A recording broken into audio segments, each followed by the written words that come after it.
thank you, thank you, thank you, thank you, thank you, thank you, please, thank you, please, thank you so very much.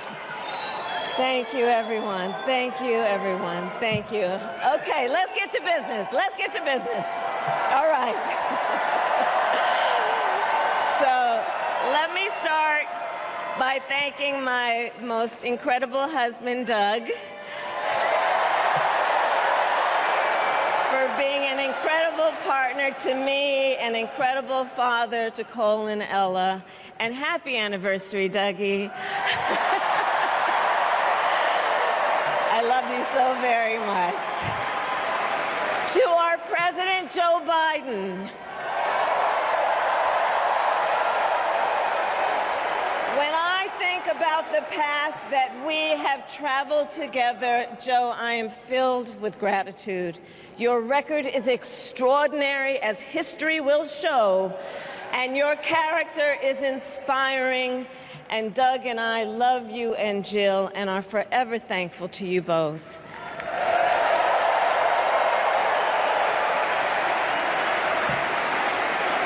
And to Coach Tim Walz,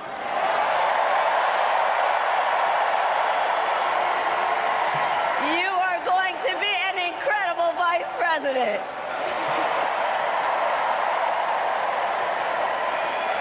To the delegates and everyone who has put your faith in our campaign, your support is humbling.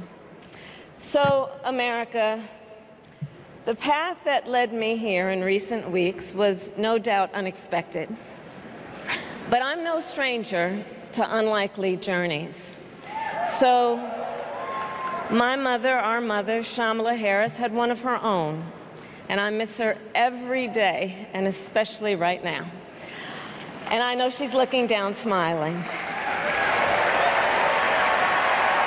I know that. So my mother was 19 when she crossed the world alone, traveling from India to California with an unshakable dream to be the scientist who would cure breast cancer. When she finished school, she was supposed to return home to a traditional arranged marriage. But as fate would have it, she met my father, Donald Harris, a student from Jamaica. They fell in love and got married, and that act of self-determination made my sister Maya and me. Growing up, we moved a lot. I will always remember that big Mayflower truck packed with all our belongings, ready to go to Illinois, to Wisconsin, and wherever our parents' jobs took us. My early memories of our parents together are very joyful ones. A home filled with laughter and music, Aretha, Coltrane, and Miles. At the park, my mother would say, "Stay close." But my father would say, as he smiled, "Run, Kamala, run. Don't be afraid. Don't let anything stop you."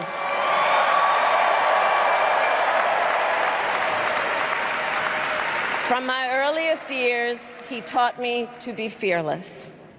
But the harmony between my parents did not last. When I was in elementary school, they split up, and it was mostly my mother who raised us.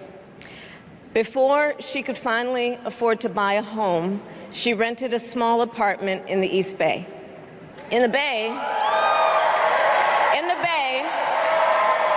you either live in the hills or the flatlands. We lived in the flats, a beautiful working-class neighborhood of firefighters, nurses, and construction workers, all who tended their lawns with pride. My mother, she worked long hours, and like many working parents, she leaned on a trusted circle to help raise us. Mrs. Shelton, who ran the daycare below us and became a second mother. Uncle Sherman, Aunt Mary, Uncle Freddie, Auntie Chris. none of them family by blood, and all of them family by love.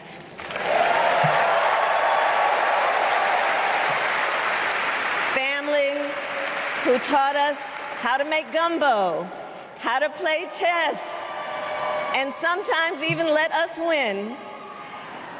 Family who loved us, believed in us, and told us we could be anything and do anything. They instilled in us the values they personified: community, faith, and the importance of treating others as you would want to be treated, with kindness, respect, and compassion. My mother was a brilliant, 5-foot-tall, brown woman with an accent. And as the eldest child, I saw how the world would sometimes treat her. But my mother never lost her cool. She was tough, courageous, a trailblazer in the fight for women's health, and she taught Maya and me a lesson that Michelle mentioned the other night. She taught us to never complain about injustice, but do something about it. Do something about it. That was my mother.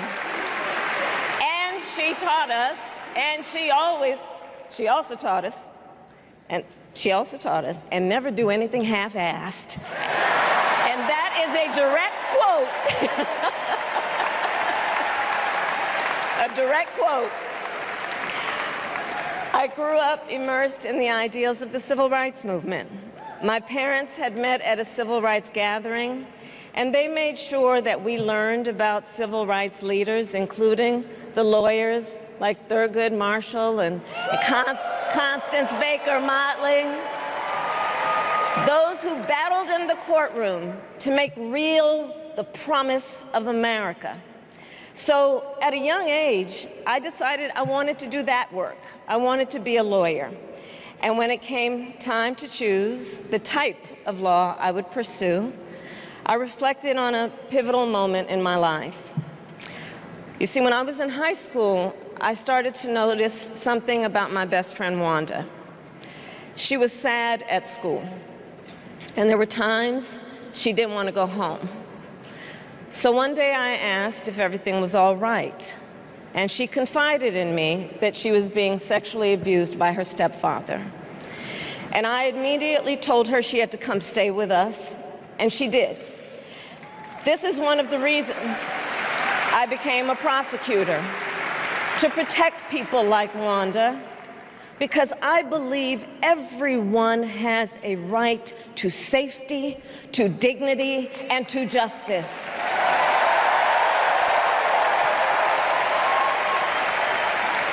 As a prosecutor, when I had a case, I charged it not in the name of the victim, but in the name of the people. For a simple reason. In our system of justice, a harm against any one of us is a harm against all of us.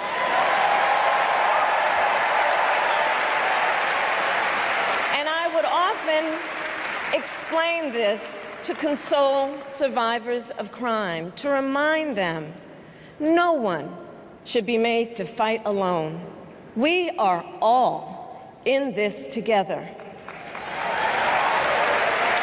And every day, in the courtroom, I stood proudly before a judge, and I said 5 words: Kamala Harris for the people.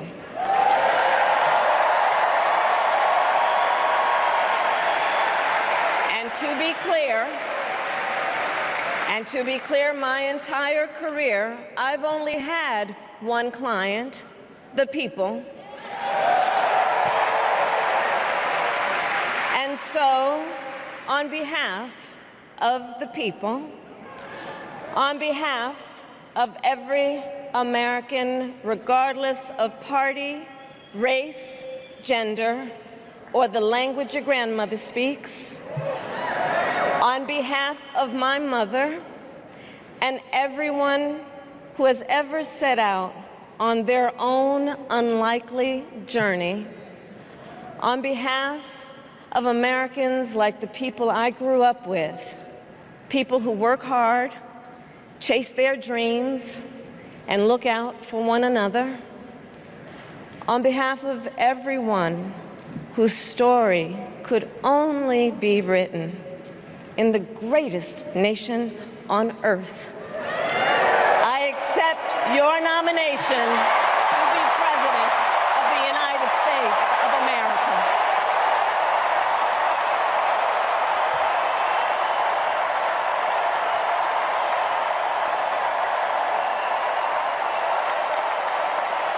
And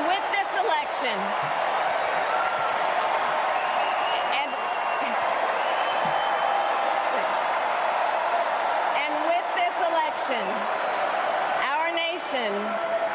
our nation with this election has a precious, fleeting opportunity to move past the bitterness, cynicism, and divisive battles of the past, a chance to chart a new way forward. Not as members of any one party or faction, but as Americans. And let me say, I know there are people of various political views watching tonight, and I want you to know, I promise to be a president for all Americans. You can always trust me to put country above party and self, to hold sacred America's fundamental principles, from the rule of law to free and fair elections to the peaceful transfer of power.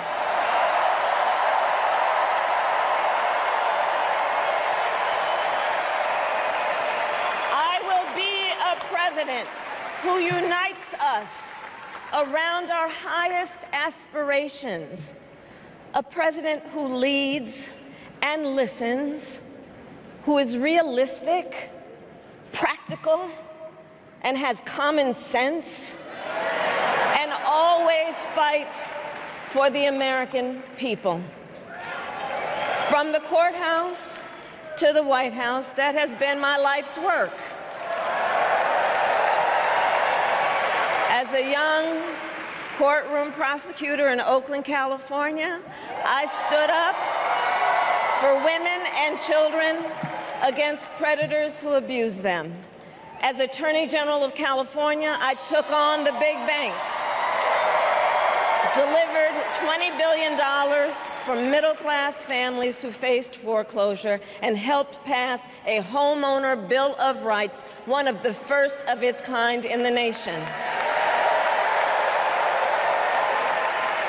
I stood up for veterans and students being scammed by big for-profit colleges, for workers who are being cheated out of their wages, the wages they were due, for seniors facing elder abuse.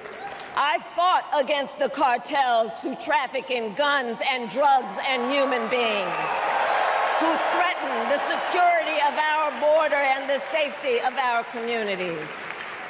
And I will tell you, these fights were not easy, and neither were the elections that put me in those offices. We were underestimated at practically every turn, but we never gave up, because the future is always worth fighting for.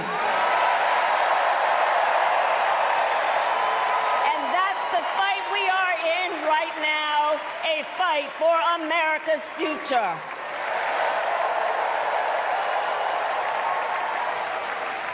Fellow Americans, this election is not only the most important of our lives, it is one of the most important in the life of our nation. In many ways, Donald Trump is an unserious man. But the consequences of putting Donald Trump back in the White House are extremely serious. Consider not only the chaos and calamity when he was in office, but also the gravity of what has happened since he lost the last election. Donald Trump tried to throw away your votes. When he failed, he sent an armed mob to the United States Capitol, where they assaulted law enforcement officers. When politicians in his own party begged him to call off the mob and send help, he did the opposite. He fanned the flames. And now, for an entirely different set of crimes, he was found guilty of fraud by a jury of everyday Americans and separately found liable for committing sexual abuse. And consider what he intends to do if we give him power again. Consider his explicit intent to set free violent extremists who assaulted those law enforcement officers at the Capitol. His explicit intent to jail journalists, political opponents, and anyone he sees as the enemy. His explicit intent to deploy our active duty military against our own citizens. Consider the power he will have, especially after the United States Supreme Court just ruled that he would be immune from criminal prosecution. Just imagine Donald Trump with no guardrails, and how he would use the immense powers of the presidency of the United States, not to improve your life, not to strengthen our national security, but to serve the only client he has ever had, himself.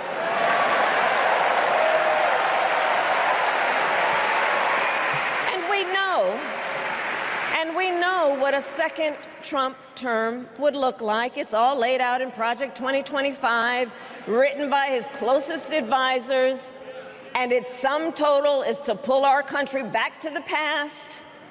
But America, we are not going back. We are not going back.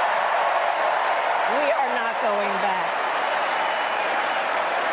We are not going back to when Donald Trump tried to cut Social Security and Medicare.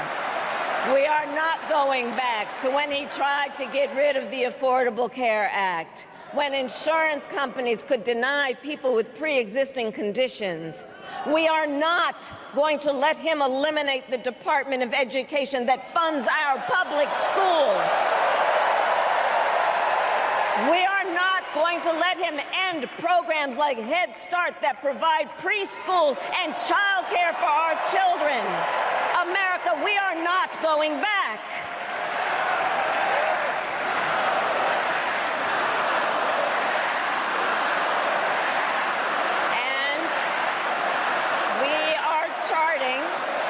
And we are charting a new way forward.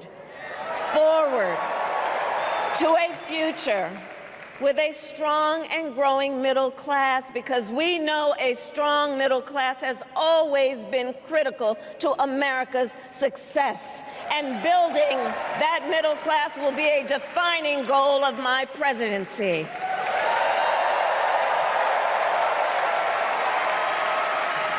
And I'll tell you, this is personal for me. The middle class is where I come from. My mother kept a strict budget. We lived within our means, yet we wanted for little. And she expected us to make the most of the opportunities that were available to us and to be grateful for them. Because, as she taught us, opportunity is not available to everyone. That's why we will create what I call an opportunity economy where everyone has the chance to compete and a chance to succeed. Whether you live in a rural area, small town, or big city. And as president, I will bring together labor and workers and small business owners and entrepreneurs and American companies to create jobs, to grow our economy, and to lower the cost of everyday needs like health care and housing and groceries. We will provide access to capital for small business owners and entrepreneurs and founders. And we will end America's housing shortage and protect Social Security and Medicare. Now compare that to Donald Trump, because I think everyone here knows he doesn't actually fight for the middle class. He doesn't actually fight for the middle class. Instead, he fights for himself and his billionaire friends. And he will give them another round of tax breaks that will add up to $5 trillion to the national debt. And all the while, he intends to enact what in effect is a national sales tax, call it a Trump tax, that would raise prices on middle-class families by almost $4,000 a year. Well, instead of a Trump tax hike, we will pass a middle-class tax cut that will benefit more than 100 million Americans.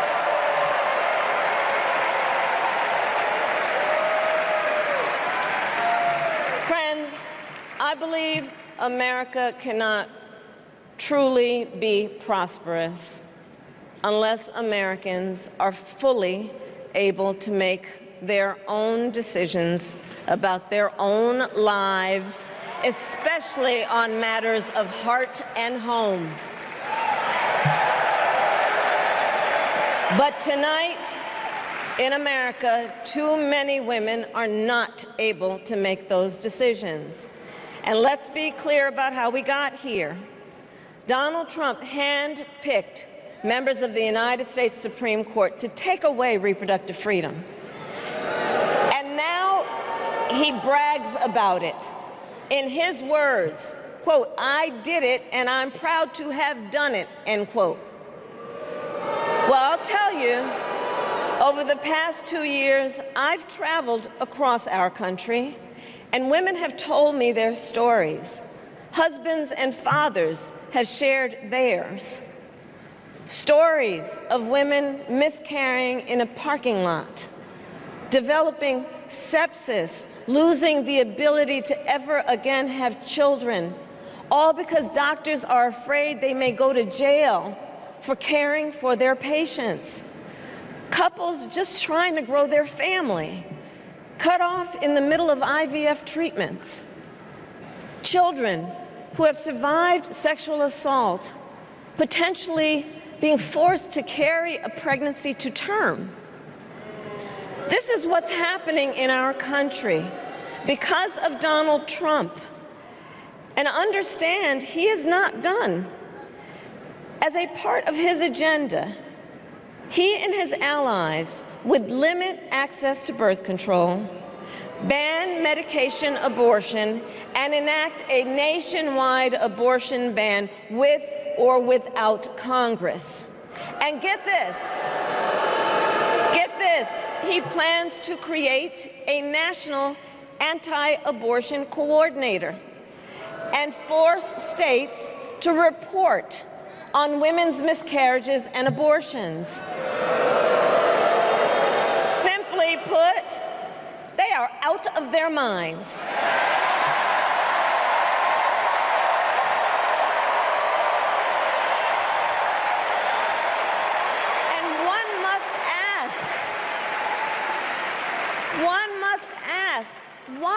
exactly is it that they don't trust women? Well, we trust women. We trust women.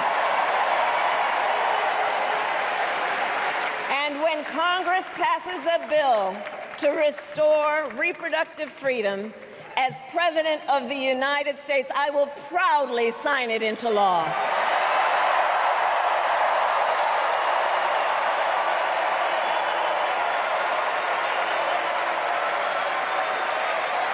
In this election, many other fundamental freedoms are at stake. The freedom to live safe from gun violence in our schools, communities, and places of worship. The freedom to love who you love openly and with pride. The freedom to breathe clean air and drink clean water and live free from the pollution that fuels the climate crisis. And the freedom that unlocks all the others, the freedom to vote.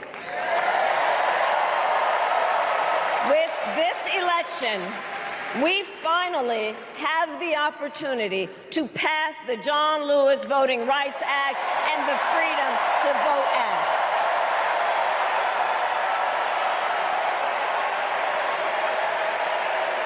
And let me be clear, after decades in law enforcement, I know the importance of safety and security, especially at our border. Last year, Joe and I brought together Democrats and conservative Republicans to write the strongest border bill in decades. The Border Patrol endorsed it. But Donald Trump believes a border deal would hurt his campaign. So he ordered his allies in Congress to kill the deal. Well, I refuse to play politics with our security. And here is my pledge to you. As president, I will bring back the bipartisan border security bill that he killed, and I will sign it into law. I know we can live up to our proud heritage as a nation of immigrants and reform our broken immigration system. We can create an earned pathway to citizenship and secure our border.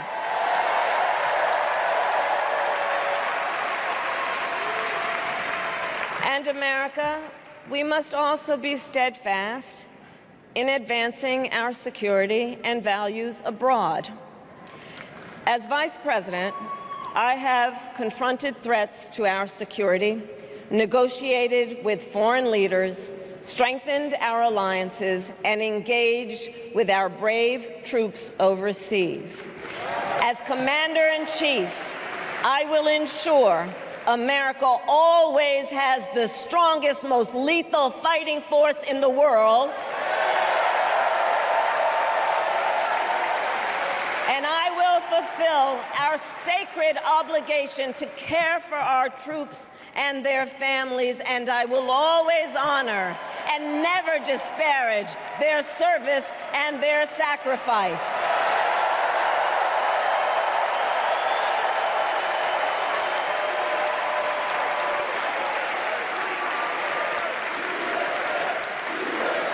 I will make sure that we lead the world into the future on space and artificial intelligence, that America, not China, wins the competition for the 21st century, and that we strengthen, not abdicate, our global leadership. Trump, on the other hand, threatened to abandon NATO. He encouraged Putin to invade our allies, said Russia could, quote, do whatever the hell they want. 5 days before Russia attacked Ukraine, I met with President Zelensky to warn him about Russia's plan to invade. I helped mobilize a global response, over 50 countries, to defend against Putin's aggression. And as as president, I will stand strong with Ukraine and our NATO allies.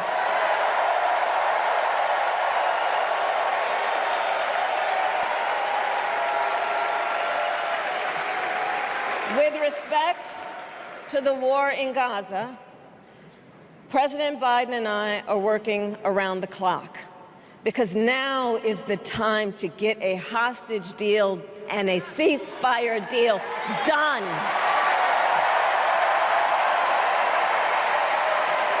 And let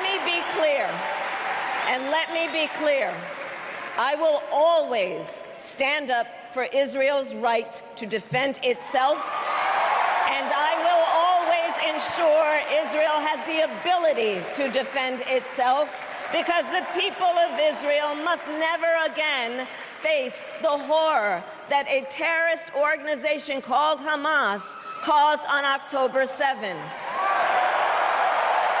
including unspeakable sexual violence and the massacre of young people at a music festival. At the same time, what has happened in Gaza over the past 10 months is devastating. So many innocent lives lost. Desperate, hungry people fleeing for safety over and over again. The scale of suffering is heartbreaking. President Biden and I are working to end this war such that Israel is secure, the hostages are released, the suffering in Gaza ends, and the Palestinian people can realize their right to dignity, security, freedom, and self-determination.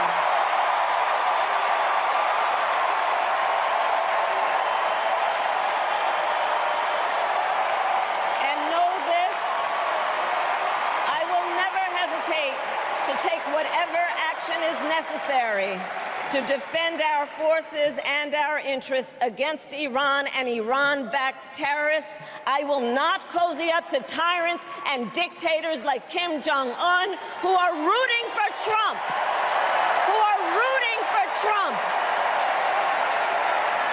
Because, you know, they know he is easy to manipulate with flattery and favors.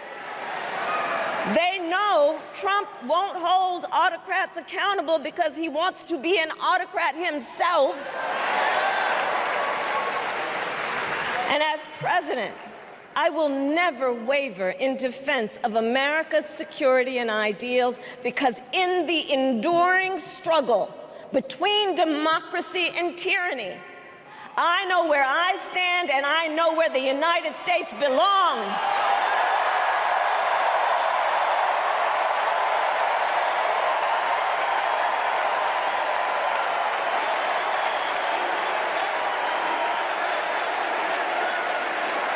So fellow Americans,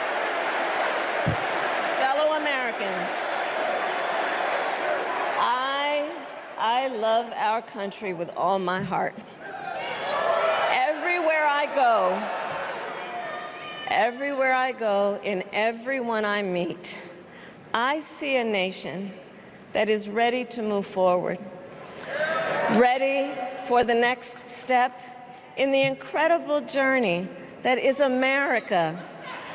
I see an America where we hold fast to the fearless belief that built our nation and inspired the world, that here in this country, anything is possible, that nothing is out of reach. An America where we care for one another, look out for one another, and recognize that we have so much more in common than what separates us. That none of us has to fail for all of us to succeed. And that in unity there is strength. You know, our opponents in this race are out there every day denigrating America, talking about how terrible everything is. Well, my mother had another lesson she used to teach. Never let anyone tell you who you are. You show them who you are. America, let us show each other and the world who we are and what we stand for. Freedom, opportunity, compassion, dignity, fairness, and endless possibilities.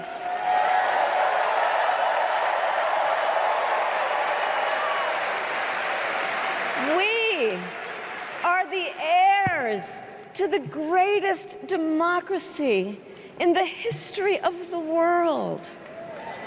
And on behalf of our children and our grandchildren and all those who sacrificed so dearly for our freedom and liberty, we must be worthy of this moment. It is now our turn to do what generations before us have done, guided by optimism and faith, to fight for this country we love, to fight for the ideals we cherish, and to uphold the awesome responsibility that comes with the greatest privilege on earth, the privilege and pride of being an American.